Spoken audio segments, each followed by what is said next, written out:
Acting vice Arjun Ashokan, Roshan Mathew, Vikash Nair, Ishan சவுகத்னு எல்லாருமே ரொம்ப சூப்பரா பண்ணியிருந்தாங்க.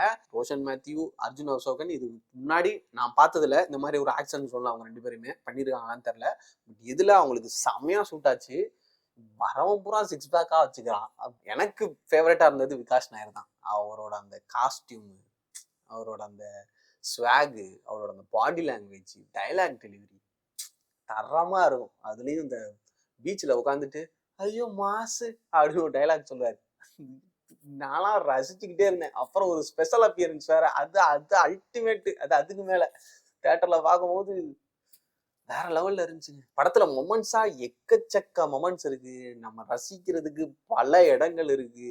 ஆனா அதுல எனக்கு ரொம்ப ரொம்ப பிடிச்ச விஷயம் என்னன்னா, ஃபர்ஸ்ட் டைம் ரிங்குக்கு ஃப்ரேம் வைக்கும் போது ஒரு சின்ன பையனோட பாயிண்ட் ஆஃப் வியூல இருந்து கொண்டு போயிருப்பாங்க.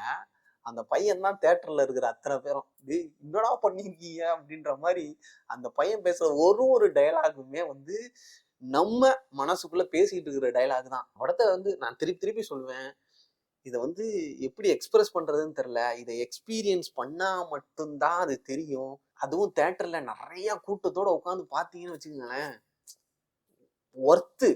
இது ஒரு 2 வாரம் கழிச்சு பாத்துக்கலாம் அப்படிலாம் தள்ளி போட்டீங்கன்னா கூட்டம் கம்மியா இருக்கும். அப்பெல்லாம் வந்து பெருசா இருக்காது. பட் தியேட்டர்ல அந்த க்ரௌடோட பார்க்கும்போது எக்ஸைட்மெண்ட் எக்ஸ்பிரஸே இல்ல, ஒன்லி எக்ஸ்பீரியன்ஸ் ப்ளீஸ்.